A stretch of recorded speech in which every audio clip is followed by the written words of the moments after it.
Assalamu alaikum everyone. Welcome to my channel English with Rihanna. Learn and grow. उम्मीद है आप लोग खैरियत से होंगे। आज की वीडियो में हम सीखने वाले हैं पास्ट परफेक्ट कंटिन्यूअस टेंस यानी कि फेले माजी मुकम्मल जारी के बारे में।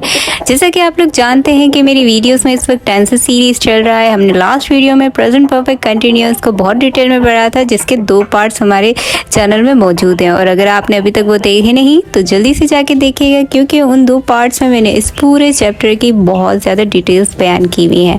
तो आज की वीडियो में हम पास्ट परफेक्ट के बारे में पढ़ेंगे, इसकी डेफिनेशन पढ़ेंगे, इसके डिफरेंसेस पढ़ेंगे दूसरे टेंसेस से, और इसकी एग्जाम्पल सेंटेंसेस स्ट्रक्चर के साथ। तो चलिए हम अपने चैप्टर का आगाज़ करते हैं। लेकिन अगर आप अभी तक मेरे चैनल के सब्सक्राइबर नहीं हैं तो ज़रूर मेरे चैनल को सब्सक्राइब कीजिएगा, पूरी वीडियो ज़रूर देखिएगा, लाइक शेयर और कमेंट में अपनी राय का ज़रूर कीजिएगा। तो चलिए हम अपने चैप्टर का आगाज़ करते हैं। Let's read the definition. We use the past perfect continuous to talk about actions or events which started before a particular time in the past and were still in progress up to that time in the past or ended at a certain point in the past. फेले माजी मुकम्मल जारी का इस्तेमाल हम माजी के ऐसे वाक़यात और एक्शंस को बयान करने के लिए कहते हैं जो किसी ख़ास वक्त से पहले जारी हालत में पाए गए हों या इख्तिताम पजीर हुए हों। For example, he had been working in the restaurant for 2 years when he got the promotion.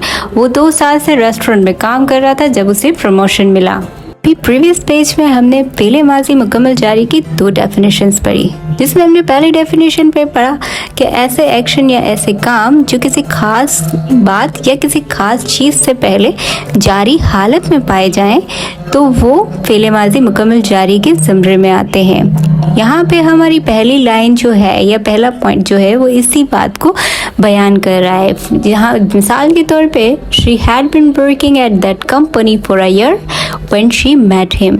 वो 1 साल से उस कंपनी में काम करती रही थी जब वो उससे मिली।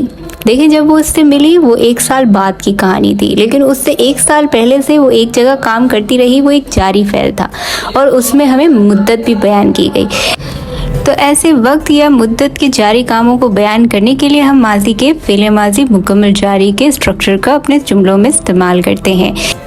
दूसरी डेफिनेशन में हमने फिनिश्ड एक्शन की बात की, यानी कि जो अपने इख्तिताम को पहुंचा हो लेकिन एक नतीजे के साथ, यानी कि वो इख्तिताम हुआ होगा तो साथ में एक नतीजा भी लेकर आएगा।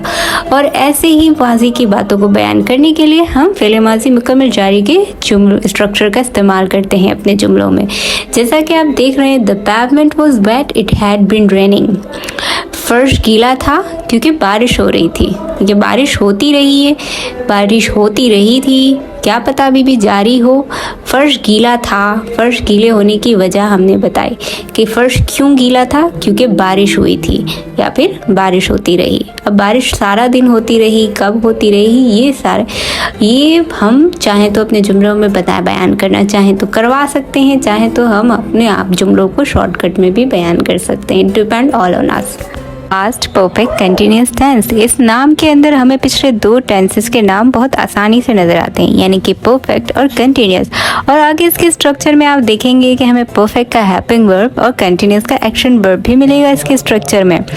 तो फिर ऐसे में हम पास्ट परफेक्ट कंटिन्यूअस और पास्ट परफेक्ट और पास्ट कंटिन्यूअस के बीच में डिफरेंस कैसे देखेंगे, यही डिफरेंस इस पेज में मैं इस चार्ट के ज़रिए आपको बयान करूंगी। जैसा कि आप पास्ट परफेक्ट टेंस की डेफिनेशन में यहाँ देख सकते हैं कि माजी के ऐसे काम जो इख्तिताम पजीर हो चुके हों किसी और माजी के एक्शन के होने से पहले, तो ऐसे कामों को पास्ट परफेक्ट के ज़मरे में लाया जाता है। जबकि पास्ट परफेक्ट कंटिन्यूअस में हम माजी के ऐसे जारी एक्शंस को बयान करने के लिए इस्तेमाल करते हैं जहाँ पे वक्त या मुद्दत का ज़रूर जिक्र हो, यानी कि ऐसे काम जो माजी में जारी हालत में पाए जाएं या फिर इख्तिताम पजीर भी हों, तब भी वहाँ पे हमें मुद्दत का जिक्र लाजमी नज़र आएगा। For example, she had cooked the food already when they arrive. वो खाना पहले ही बना चुकी थी जब वो पहुँचे। अब उसी सेंटेंस को हम थोड़ा सा चेंज करके बयान करें तो she had bin cooking the food for 3 hours before they arrive. वो उनके आने से पहले 3 घंटे से खाना पका रही थी।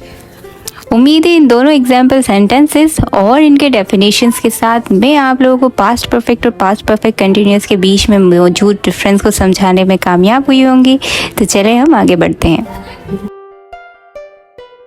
और अब इस पेज में हम सीखेंगे पास्ट परफेक्ट कंटिन्यूअस टेंस और पास्ट कंटिन्यूअस के बीच में मौजूद डिफरेंस।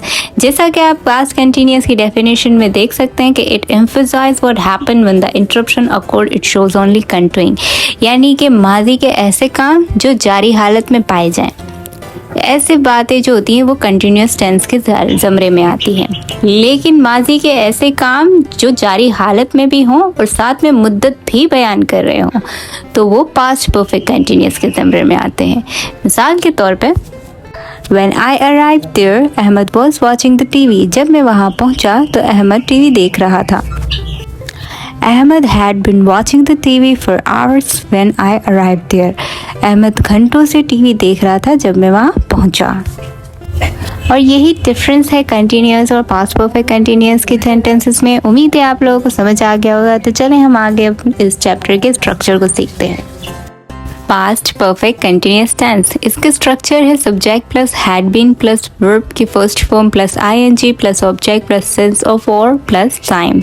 जैसा कि प्रीवियस पेज में ही मैंने बता दिया था कि इसमें हेल्पिंग वर्ब पास्ट परफेक्ट का और इसमें एक्शन वर्ब जो है वो कंटिन्यूअस का यूज़ होता है।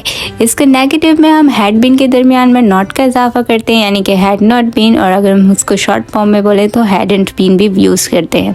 इसके अलावा इंट्रागेटिव में हम सब्जेक्ट और हैड की जगह को आपस में चेंज कर देते हैं और आखिर में क्वेश्चन मार्क लगाना ज़रूरी होता है।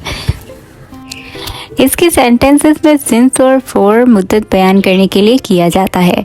सिंस और फॉर के अलावा भी हम अपनी मुद्दत किन अंदाज में अपने सेंटेंसेस में बयान कर सकते हैं, ये मैंने प्रेजेंट की वीडियो में बहुत डिटेल में बयान किया है। ये मैं बार बार आप लोगों को उस वीडियो की तरफ भेज रही हूँ क्योंकि उस वीडियो में मैंने इस पूरे चैप्टर का निचोड़ और इसके सेंटेंसेस को कैसे कैसे कहाँ कहाँ बना सकते हैं सब डिटेल में बयान कर दिया है। जैसा कि आप सब लोग जानते हैं कि सिंस का इस्तेमाल हमेशा इब्तदाई पीरियड को बयान करने के लिए होता है। मिसाल के तौर पे एक काम आपने 2011 से शुरू किया है और आप 2023 में उस बात को बयान कर रहे हैं, तो जब आप डायरेक्ट 2011 का जिक्र करेंगे तो तब हम अपने सेंटेंसेस में सिंस 2011 यानी कि हम वो डायरेक्ट इब्तदाइया या शुरुआती मुद्दत को बयान करेंगे, जबकि फॉर में हम काउंटेड मुद्दत को बयान करते हैं। जैसे कि 2011 से लेकर अब 2023 में लाइक 10 to 11 ईयर्स हो चुके हैं, तो हम for 11 years, for 12 years, for 10 years, इस तरह जब हम पूरी ड्यूरेशन बयान करते हैं तो फॉर, और जब हम इब्तदाइया या शुरुआती मुद्दत बयान करते हैं तो सिंस का इस्तेमाल करते हैं।